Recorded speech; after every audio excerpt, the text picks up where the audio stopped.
après que les poètes ont disparu. Leurs chansons courent encore dans les rues. Bernard Dimet, poète à Paris, 1931-1981, juin 1981. Depuis 6 mois, il manque quelqu'un place du Tertre. En 1955, quand l'Algérie prenait feu, Bernard Dimet disait déjà avec force son horreur de la guerre. C'est l'honneur des poètes de penser mal. Mimi Lorca dans une chanson au masculin, mais qui concerne aussi les femmes.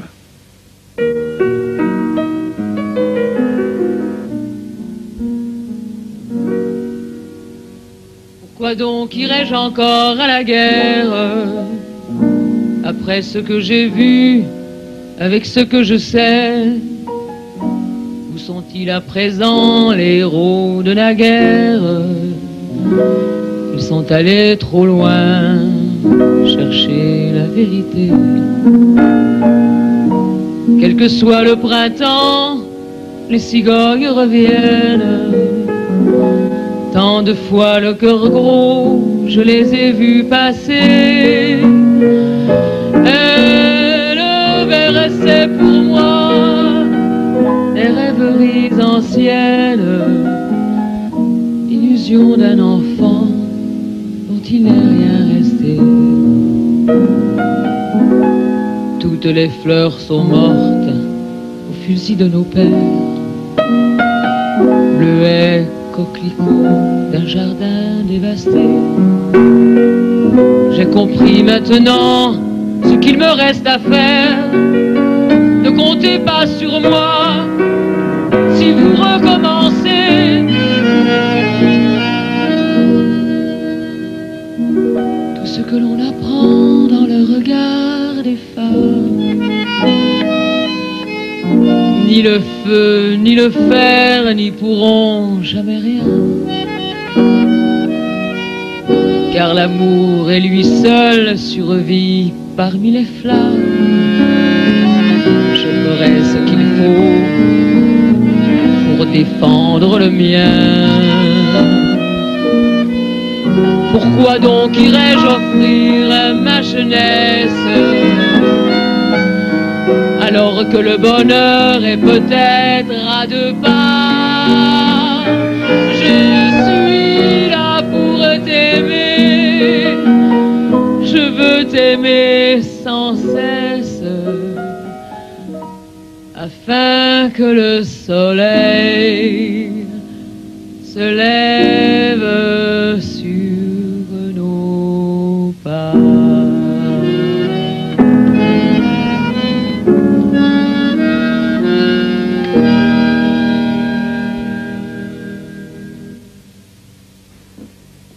Pour donner raison à Jean Cocteau qui disait « Les poètes sont posthumes en France », Bernard Dimet lui répondait « J'aurai, j'en suis certain, de l'intérêt plus tard quand vous aurez des machines à faire parler les morts ». Il y a derrière ce propos de poète autant de modestie que de lucidité. Je voudrais éviter le piège qu'il prévoyait pour parler d'un homme trop caché derrière ses chansons. Nous les avons tous fredonnées, ces chansons.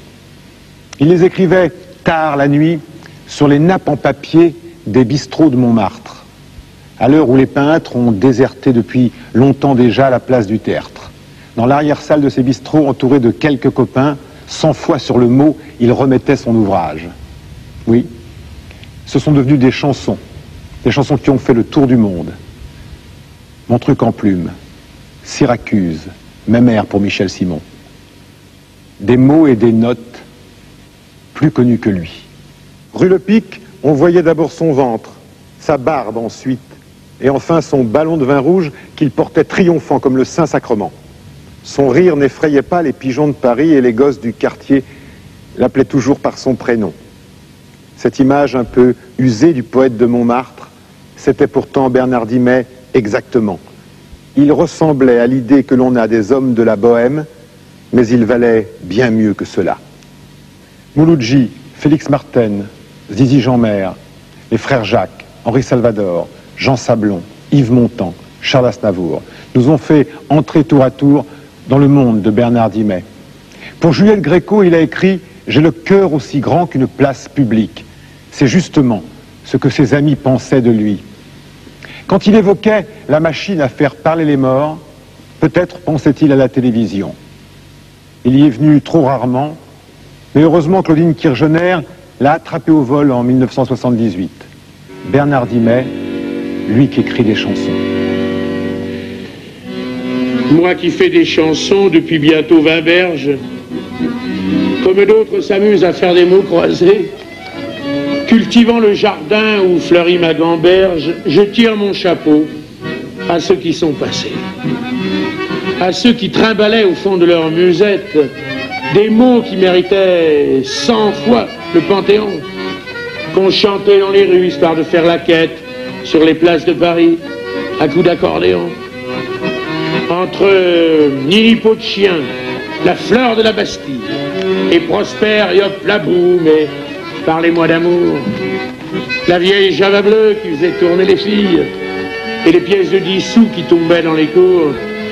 J'ai grandi, tout joyeux, la romance à l'oreille entre Paris canaille et le petit vin blanc, entre les feuilles mortes et des monts et merveilles, entre la voix de Piaf et la voix de Montand.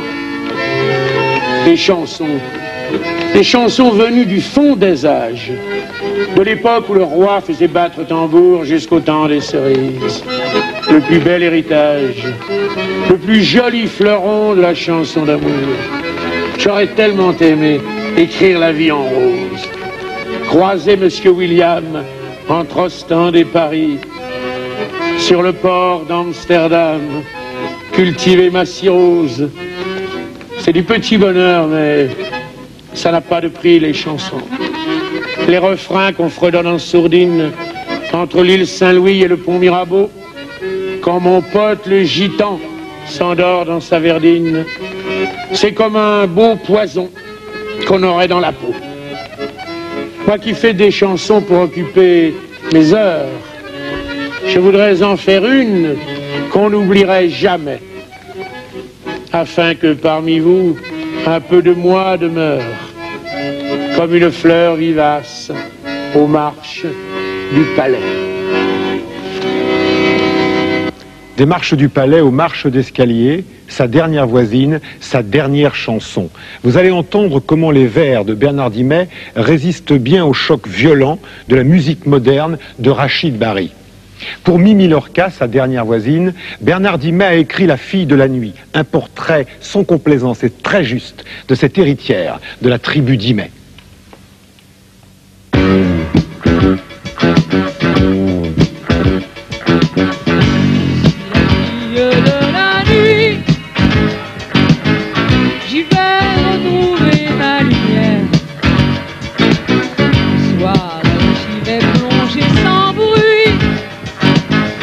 La tête souvent la première, toujours en avant. J'y navigue sans toucher terre.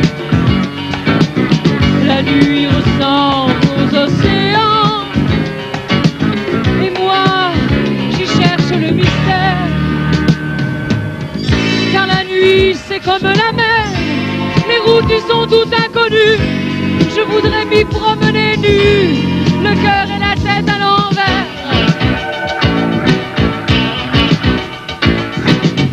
Car la nuit c'est comme la mer, les routes y sont toutes inconnues. Je voudrais m'y promener nu, le cœur et la tête à l'envers.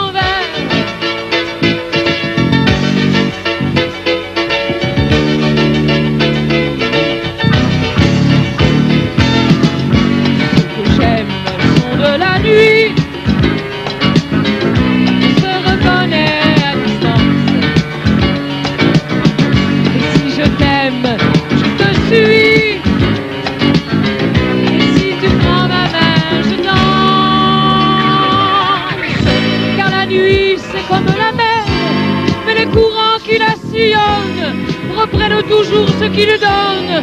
Je m'y retrouve et je m'y perds. Car la nuit c'est comme la mer, mais les je m'y retrouve et je m'y perds.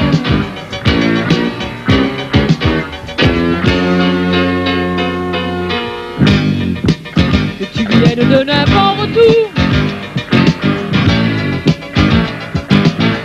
je déchiffrerai ton langage, car le bout du monde est chez nous, et nous avons tous le même âge. Il suffit de n'importe où,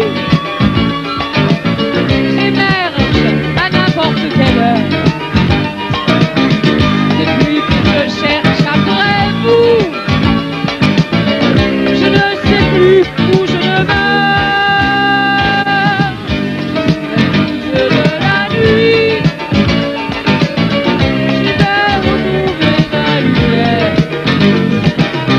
Le soir, j'y vais plonger sans bruit, la tête souvent la première. On sait que les poètes mettent beaucoup d'eux-mêmes dans ce qu'ils écrivent, et Bernard Dimet ne s'en privait pas. Dans la grande série de ses ennuis conjugaux, on avait eu Mémère, immortalisé par Michel Simon. Voici venir maintenant Les Amis de Germaine, vus par Mouloudji.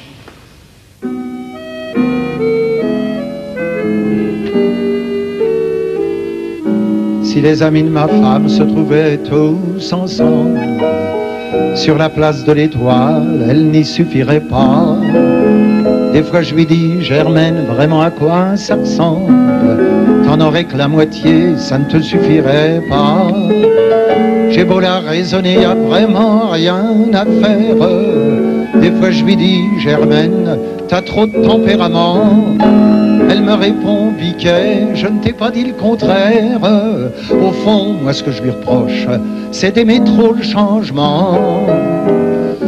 Il y en a sûrement dans le tas qui sont à peine convenables, et je dirais même plus pas convenables du tout.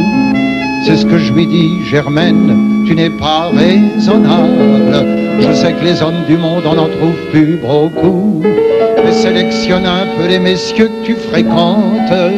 Imagine qu'un beau jour tu tombes sur un goujat qui veuille abuser de toi, est-ce que tu serais contente? Elle me répond, Biquet, te tracasse pas pour ça. Alors je ne dis plus rien, que voulez-vous que je lui dise? Faut la prendre comme elle est, Germaine, elle est comme ça.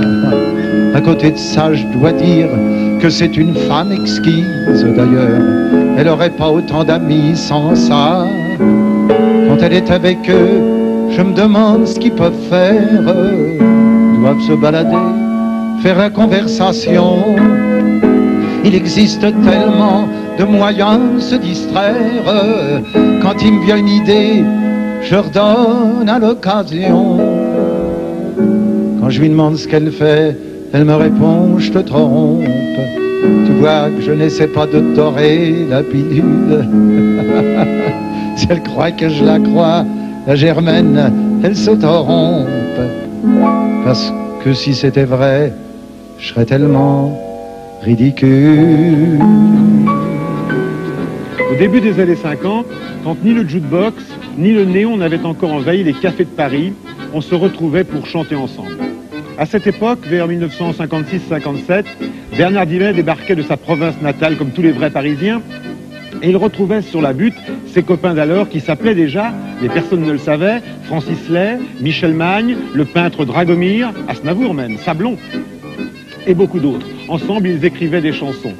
Les rendez-vous avaient lieu à la taverne d'Attilio, et Félix Marten faisait déjà partie de la bande. Au pichet du tertre, à minuit, c'est l'heure où les copains se rencontrent pour boire des douces qui s'ensuit. Jusqu'au petit jour à ma montre, tous ceux qui sont bourrés de talent, tous les génies à la sauvette, ils viennent tous les soirs joyeusement tirer des plans sur la comète. La taverne d'Attilio, on en reparlera bien longtemps sur la butte, histoire de se rappeler le bon temps qu'on a passé là-haut au troquet d'Attilio.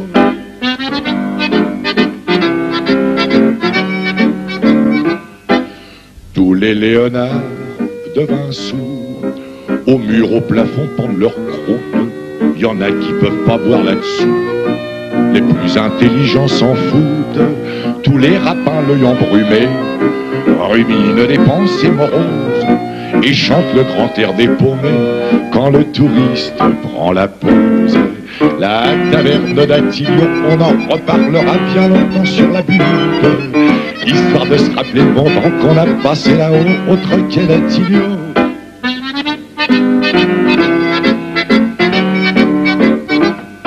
Il y a vraiment que le chat du taulier qui soit toujours resté stoïque parmi ces joyeux fusaliers.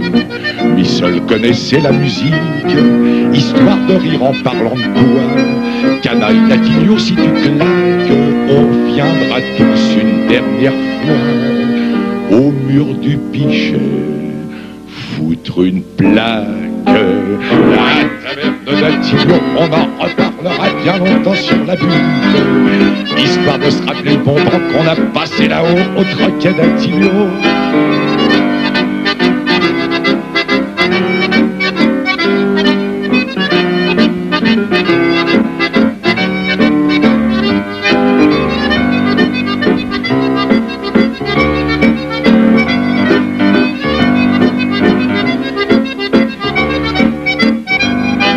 L'accordéon de Marcel Azola, c'est pas rien, le piano de Jean-Paul Minjon, les mots de Bernard Dimet et la musique de Francis Lay. La taverne d'Attilio, c'était environ il y a une vingtaine d'années.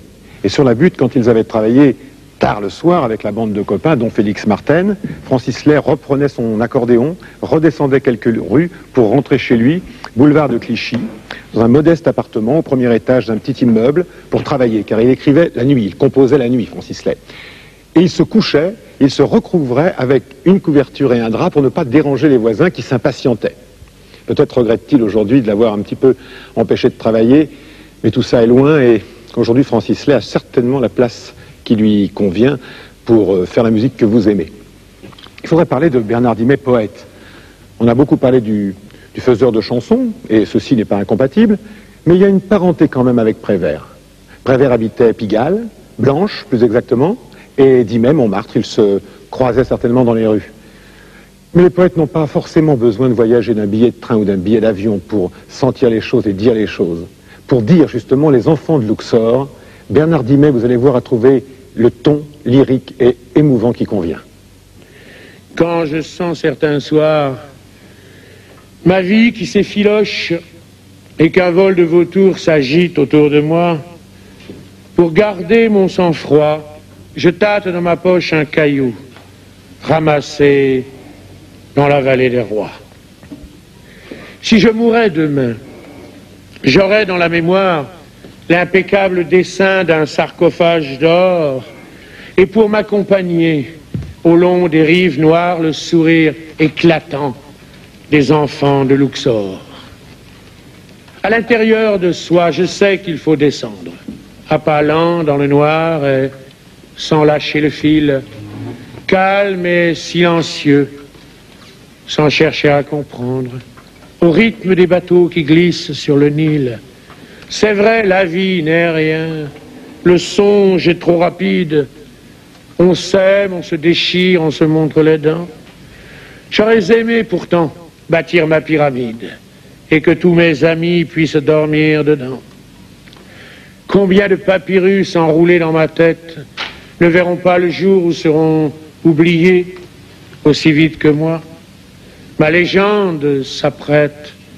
Je suis comme un désert qu'on aurait mal fouillé.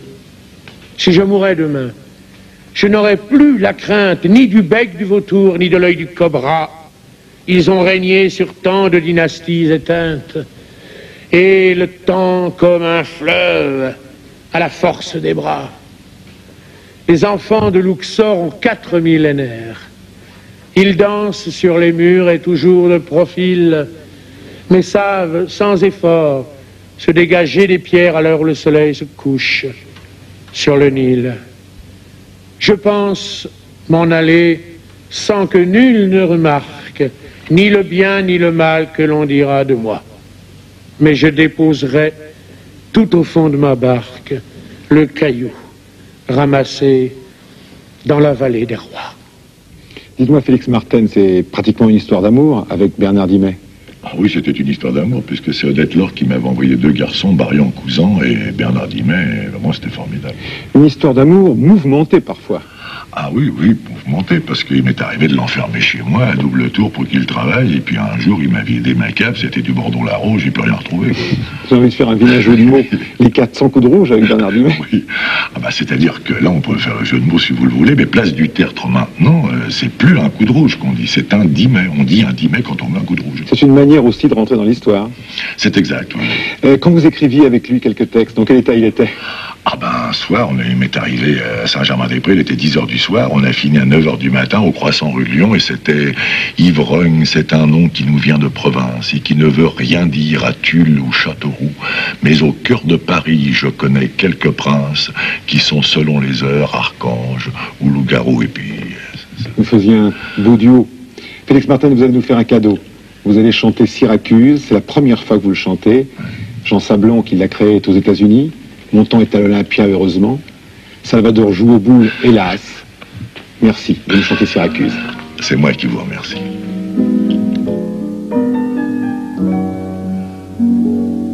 J'aimerais tant voir Syracuse, l'île de Pâques et Kérouan, et les grands oiseaux qui s'amusent à glisser l'aile sous le vent, voir les jardins de Babylone et le palais du grand lama, rêver aux amants de Vérone, au sommet du Fujiyama, voir le pays du matin calme, aller pêcher au cormoran et m'enivrer de vin de palme en écoutant chanter le vent. Avant que ma jeunesse s'use et que mes printemps soient partis, j'aimerais tant voir Syracuse pour m'en souvenir à Paris.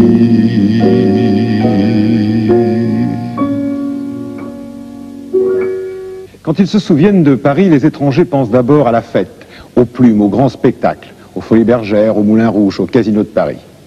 Bernard Dimet, qui était plutôt un poète intimiste, a connu curieusement son premier grand succès populaire grâce à une chanson de revue précisément. Une chanson dont vous vous souvenez certainement, une chanson en rose et noir, grâce à laquelle, et pour la première fois de sa vie, il allait enfin, à son tour, pouvoir vivre de sa plume.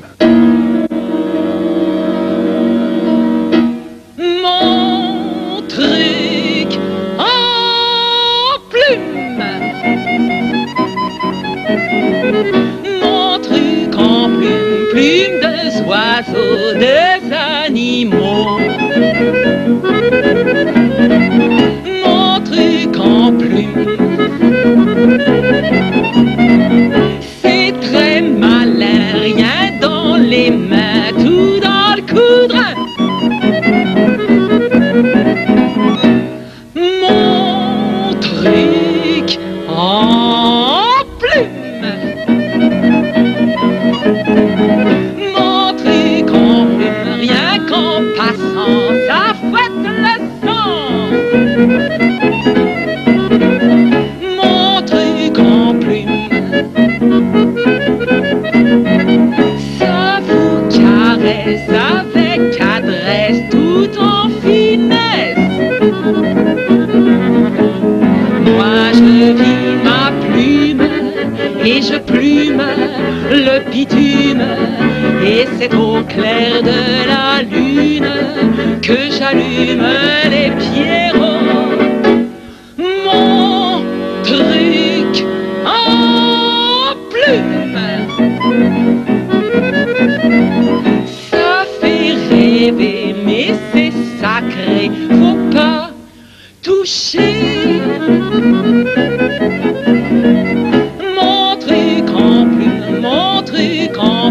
montrer grand, plus me montrer grand, plus.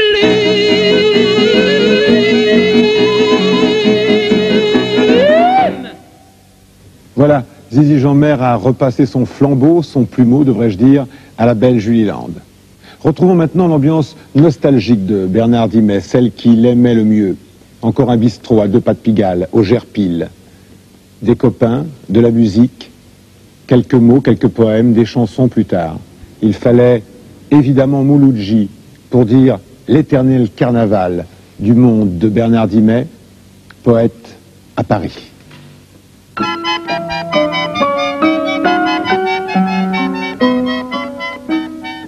Les heures que j'ai passées à me finir au Gerpil avec des filles de rien que j'appelais monsieur, qui faisaient vibrer pour moi leurs miches et leurs fossiles, pour m'apporter le soir un peu de poudre aux yeux. C'était des heures perdues que je gagnais quand même. J'y perdais l'équilibre et parfois la raison aux dernières années de ma vie de bohème, avec des enfants de cœur qui sortaient de prison.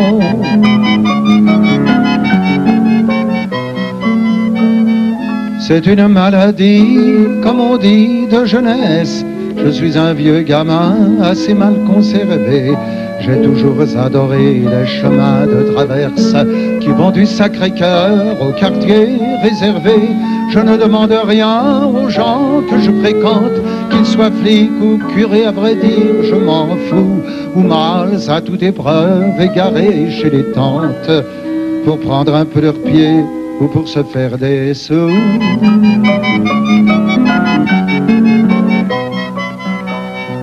C'est là-bas au Gerpil, à l'heure du délire, à l'heure où l'on zigzague en croyant marcher droit, que j'ai vu mélanger le meilleur et le pire, et la droite et la gauche et l'envers et l'endroit, et mourir quelquefois un peu comme on rigole, spectacles étonnants qui ne m'ont rien appris. Pourtant ce fut pour moi une excellente école, car ce qui ne vaut rien n'a jamais eu de prix.